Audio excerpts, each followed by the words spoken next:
My parents threw me out like trash. Go sleep in the gutter, my father screamed.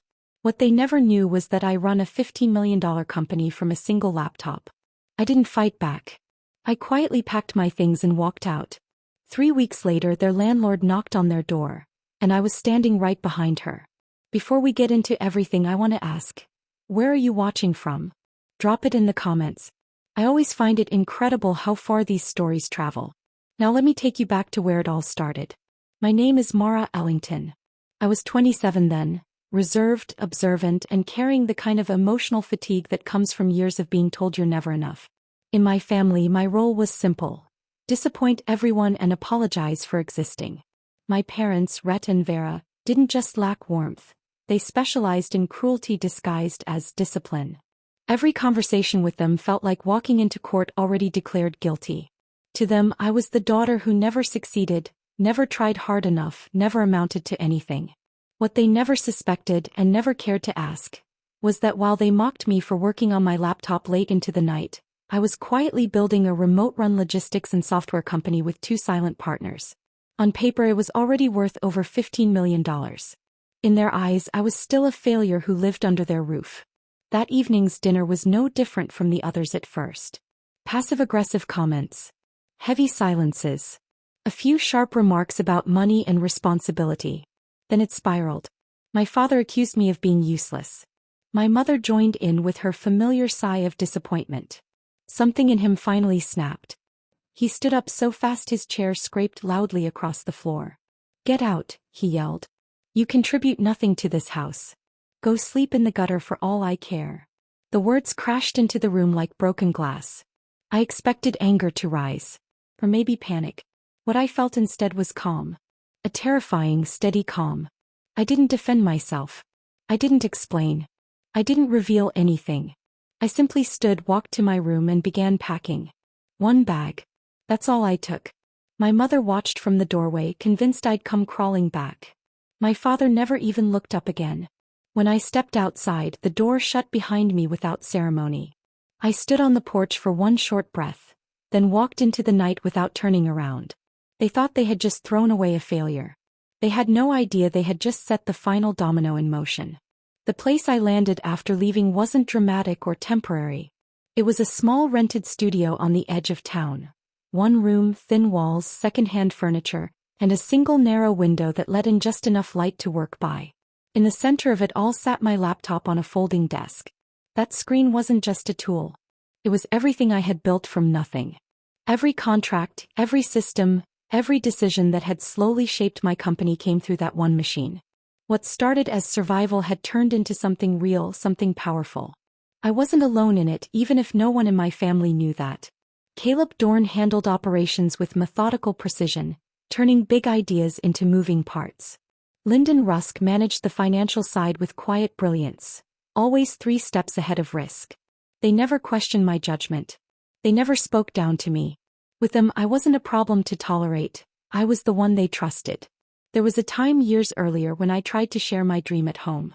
I'd stood in the living room with shaking hands and said I wanted to start my own tech-based business. My father laughed. My mother shook her head like I'd embarrassed her. "You're delusional," she'd said flatly. "People like you don't build companies." After that, I learned to keep everything important to myself. Secrecy wasn't about pride. It was protection. Any hint of success would have been taken, twisted, or used to tighten their control. Money always vanished around them. So did emotional energy. I learned to survive by hiding the one thing they couldn't destroy: my future. The night I left, I called Caleb and Lyndon from the studio floor, my back against the wall, phone pressed to my ear. I told them what had happened in simple terms. No emotion. No details. Just the facts.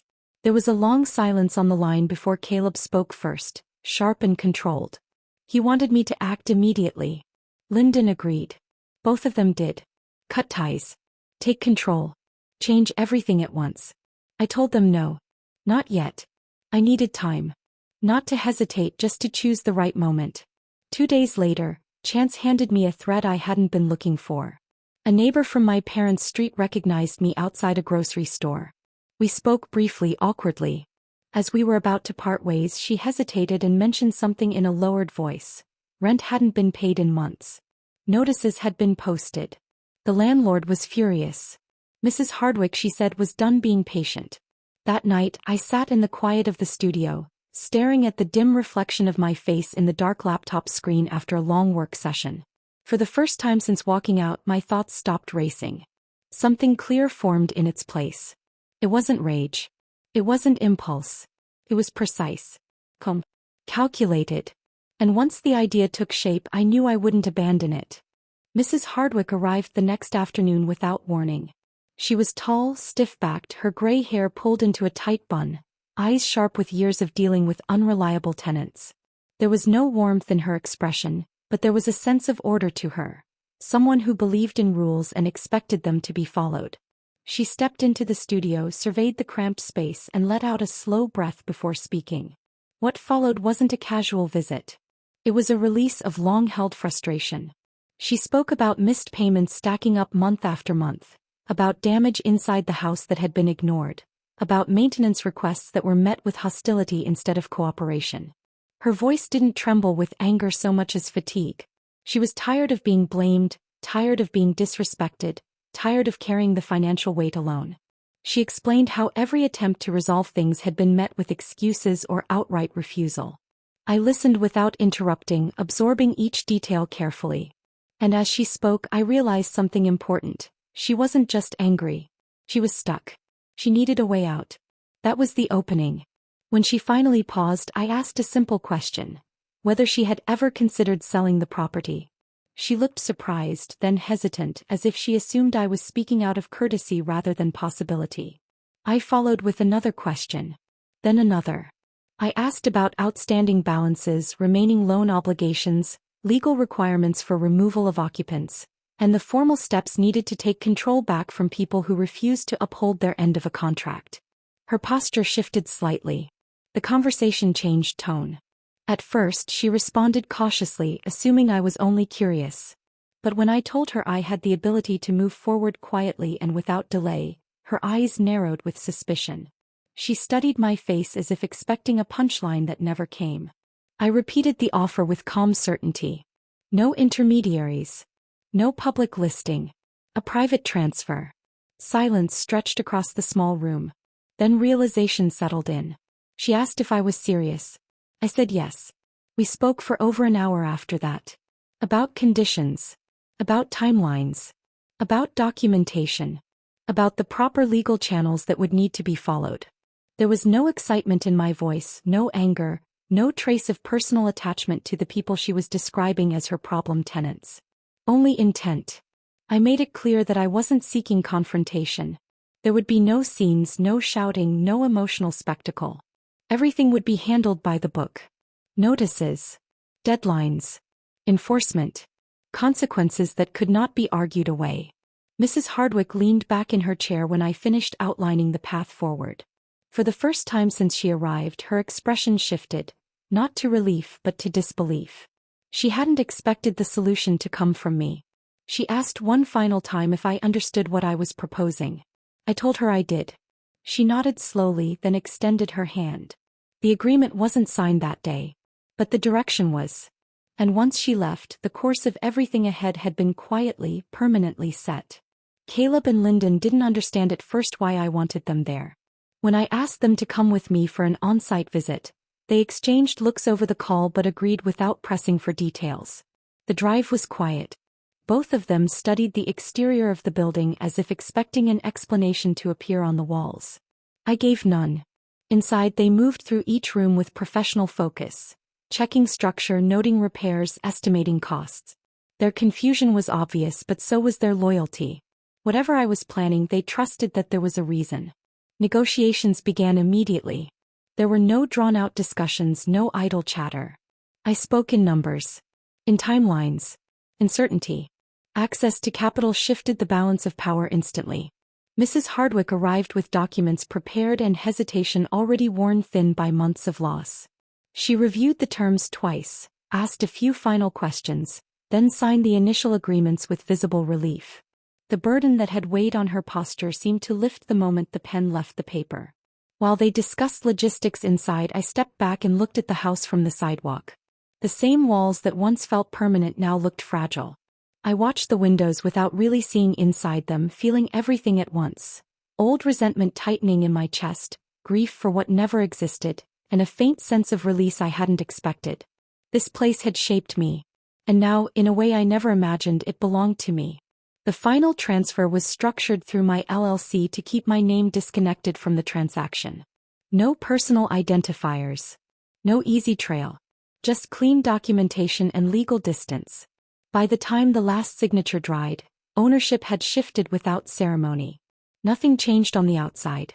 Inside, everything had. Once the acquisition was complete, I contacted my attorney with precise instructions. No emotion entered the process. Only procedure. Formal notice requirements. Compliance windows. Enforcement standards.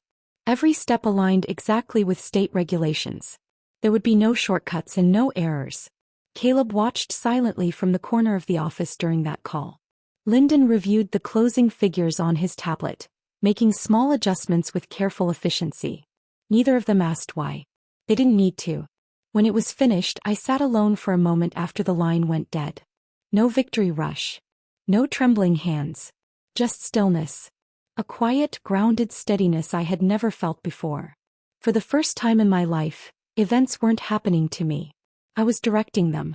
The future no longer felt like something I had to survive. Felt like something I finally owned.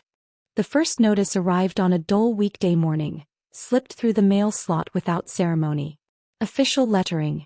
Formal language. Clear numbers. Past due balances. A warning stamped in bold about what would follow if nothing changed. Inside that house, panic erupted almost instantly. Voices rose. Accusations flew. Responsibility bounced from one person to the next, never finding a home. Nothing was their fault. It never had been. By evening my phone rang. I recognized my mother's number immediately. I let it ring twice before answering. Her voice exploded through the speaker, shrill and frantic, words tumbling over one another in blame and rage. She accused me of ruining them. Of poisoning their lives. Of causing this entire disaster with my stupid little apartment job, that she insisted had somehow triggered everything. She didn't ask how I was. She didn't ask where I'd been staying. She only demanded that I fix what she believed I had broken. I listened without interrupting. When she finally paused to draw breath, I responded evenly that their situation had nothing to do with me. No justification. No defense. Just truth. My tone didn't rise. I didn't explain further. The silence on the other end lasted only a second before she began shouting again. I ended the call with a single word and set the phone face down on the table. Across town, Caleb was less composed when he heard what had happened. He paced the length of my studio, frustration sharp in his movements. He said this cycle would never end unless I confronted it directly. That I deserved more than distance. That I deserved release. He spoke with concern, not pressure, but I could hear the urgency behind it. I understood what he meant. I simply didn't agree with the timing. I told him I wasn't ready to reopen wounds that had barely stopped bleeding. Control for now came from restraint. From not engaging. From letting structure do what emotion never could. Later that week, Mrs. Hardwick reviewed the next steps with me in careful detail. She didn't speak like someone seeking revenge. She spoke like someone maintaining order. Deadlines. Documentation. Required postings. What could be said. What must never be said. How to remain firm without becoming cruel. How to let policy carry the weight instead of personal feeling. I absorbed every instruction. There was no thrill in it. No sense of triumph. Only preparation. As the date for the final visit approached, I arranged my schedule with deliberate precision. Meetings shifted. Travel postponed. Calls condensed. Every loose end was tied so I could be present, not as a participant in conflict, but as a witness to consequence. On the night before everything moved into its final phase, I laid out the paperwork in careful stacks on my desk. I checked each page once. Then again. Not out of fear, but out of respect for the process I had chosen to trust. Nothing about this path felt dramatic anymore. It felt inevitable. Inside that house, suspicion began to rot everything from the inside out. My father stopped sleeping through the night. Every unfamiliar sound sent him to the windows. He became convinced that someone somewhere was deliberately targeting them. Not circumstance. Not mathematics. A person. An enemy.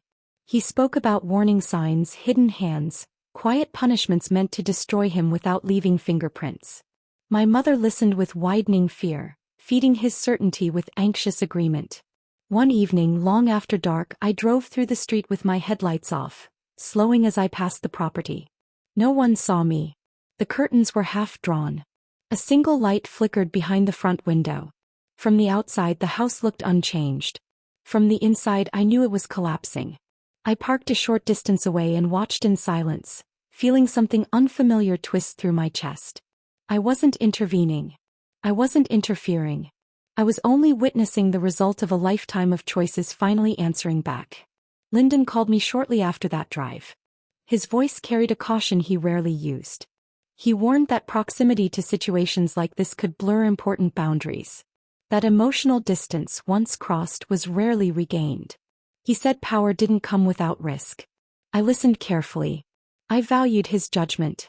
But I told him I wasn't stepping back now. This path had already been set in motion. I needed to see it through to the end, not for satisfaction, only for closure. He didn't argue further. He simply told me to stay sharp. Days later, the second notification was delivered. This one was impossible to dismiss. The wording was final, unmistakable. A countdown had begun. A fixed endpoint now existed where uncertainty once lived. Inside that house, panic turned into chaos. My father exploded outward, directing his fury at everyone within reach. Accusations spilled onto the sidewalk. He shouted at neighbors who had nothing to do with the situation, convinced they were involved somehow. Long-standing grudges resurfaced. Every relationship in his orbit became suspect. My mother took a different route. Pride dissolved under pressure. She began reaching out to anyone she believed might still be useful. Former friends, distant relatives, acquaintances with comfortable lives. Calls were placed. Messages were sent. Explanations were rewritten. Desperation hid behind borrowed dignity. I heard about it through quiet channels. I said nothing. Through all of it I remained unseen. No name surfaced. No connection was made. Decisions continued to move forward without revealing their source. Forms were processed. Timelines held firm. Procedures advanced exactly as designed. From the outside, everything looked like chance and consequence colliding at the worst possible time. From the inside I knew better. Silence became my strongest position. I didn't correct their theories. I didn't deny their assumptions. I didn't confirm a single fear. I simply allowed events to proceed as they were meant to. Anonymity protected more than identity. It protected intention. And as the deadline drew closer, the space between what they believed and what was real grew wider by the day. The call from the county came through administrative channels, cold and procedural. A specific date was assigned. A specific time window. The final notice would be posted in person. From that moment forward, every remaining step was no longer theoretical. It was scheduled. Locked into the system. I followed each movement through attorneys and clerks, tracking progress without inserting myself into the visible chain. Every update arrived in neutral language, stripped of emotion, exactly as the law intended. On the scheduled morning, uniformed officers approached the front of the house with practiced efficiency. My father met them at the door already shouting. His voice carried down the block, sharp with indignation, heavy with accusation. He demanded explanations that had already been printed in black and white. He argued against rules he had ignored. He called the process unfair, corrupt, targeted. None of it changed what had been authorized. My mother collapsed into sobs beside him. She clutched at words like lifelines, blaming timing, fortune, strangers, anything but the reality standing in front of her. Her grief was loud, uncontrolled, directed at the sky as if the world itself had conspired against her. The officers remained detached. Professional. They did not engage emotionally. They affixed the posting, recorded the delivery, and stepped back. The procedure took only minutes. To them it was routine. To me it felt like pressure inside my chest tightening all at once. I didn't witness it directly, but every detail reached me within hours. When the report came through, my hands shook slightly as I lowered the phone. Not from doubt. From impact. The past stirred in my body in places I rarely let it reach. Old fear, old helplessness, old silence. But beneath all of it was something stronger. Steadiness hardened by years of endurance. The night before the final phase began, Caleb and Lyndon stayed with me. We didn't talk much. They watched me more than they spoke. Their concern sat heavy in the room. They worried that I was underestimating what it would feel like to see everything face to face. That preparation on paper wasn't the same as preparation in the moment. I told them the truth. I didn't feel triumph. I didn't feel relief. What I felt was obligation, to finish what had already been set in motion. To allow the structure I had chosen to complete its course. This wasn't about winning. It was about completion. Caleb said nothing after that. Lyndon nodded once, slow and understanding. They stayed until late, until the quiet settled again.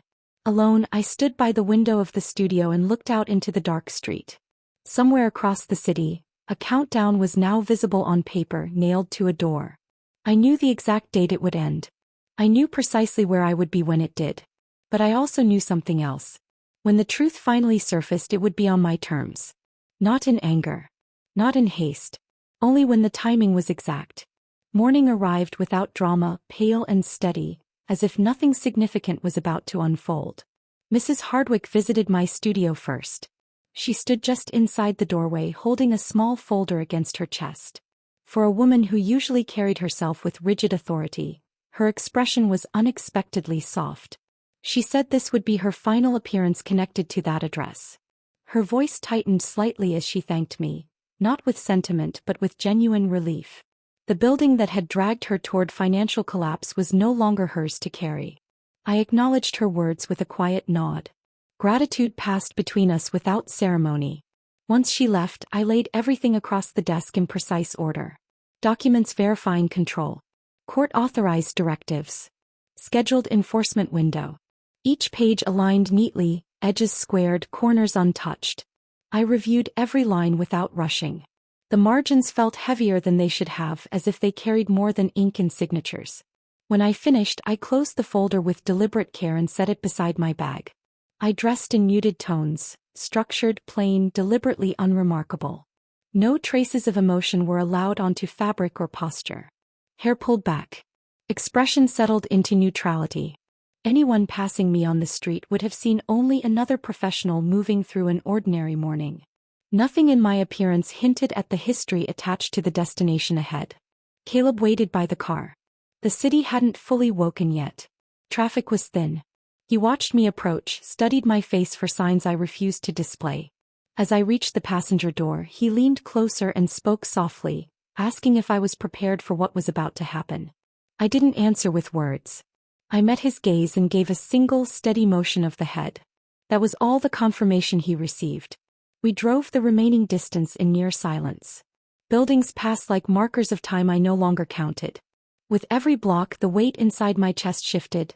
Not heavier, not lighter, just different. Lyndon waited around the corner, out of view of the front entrance, monitoring communication. Timing was exact. Everything converged as planned. As we turned onto the street, raised voices cut through the stillness before we even slowed.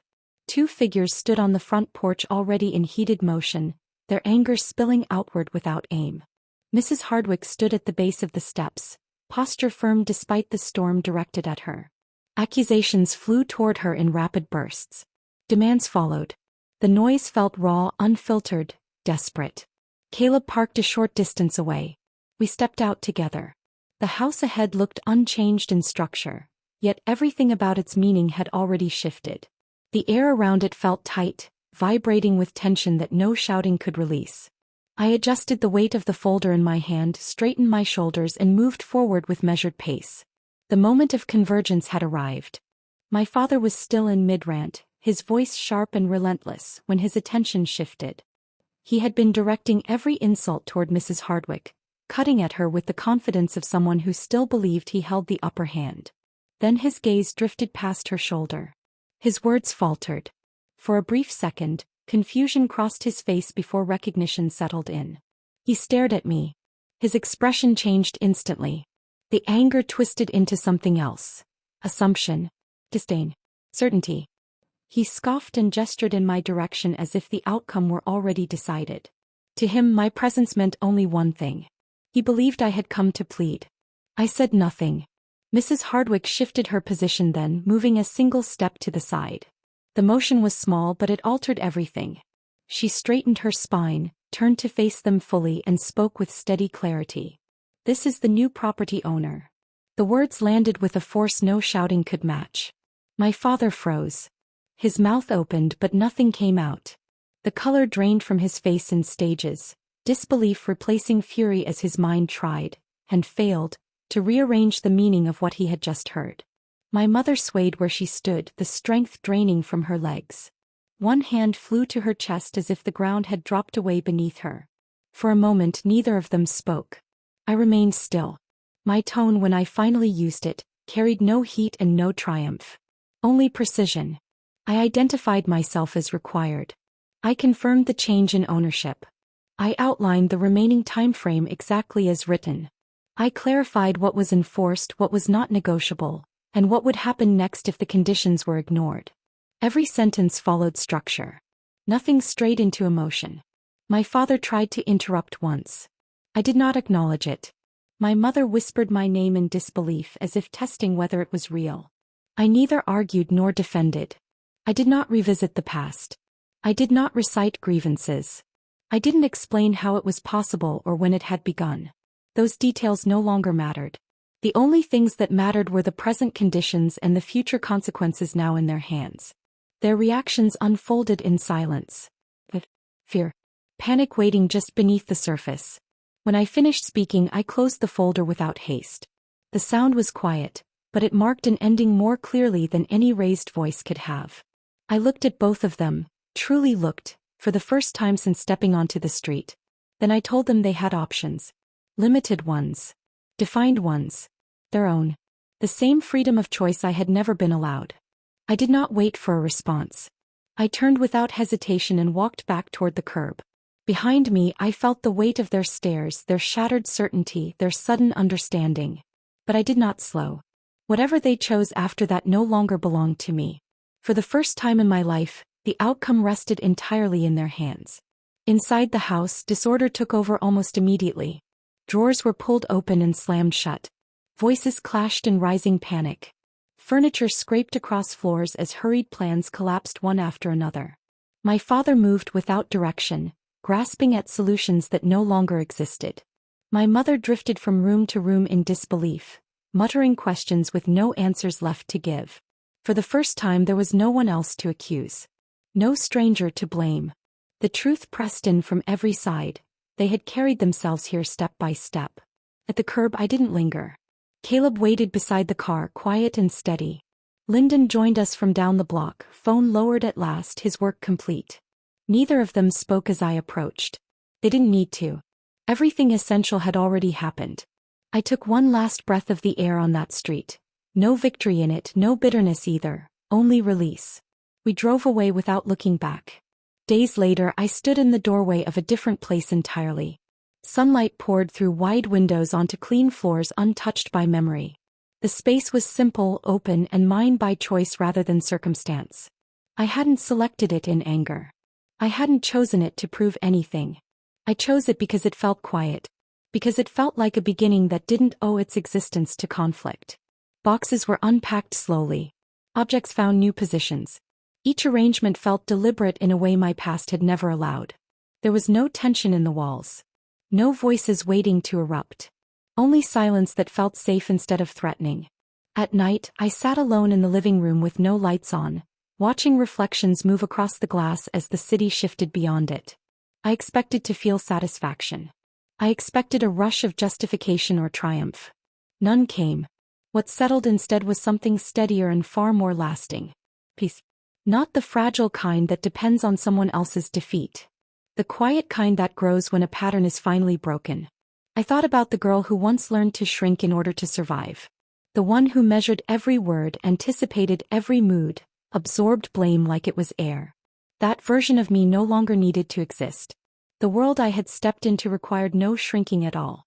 What had been taken from me could never be fully returned. But what I had built afterward belonged completely to me.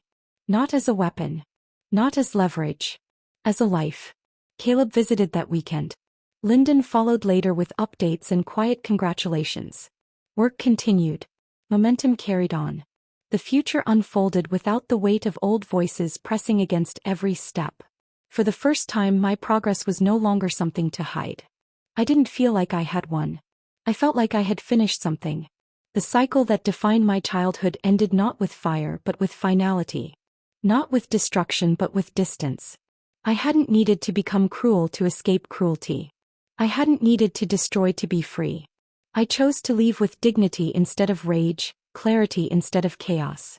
And in that choice I found something stronger than revenge. I found myself. Do you think I did the right thing by walking away, or should I have tried one last time to fix what was broken? I'd really love to hear your thoughts in the comments, and don't forget to subscribe and turn on notifications for more stories like this.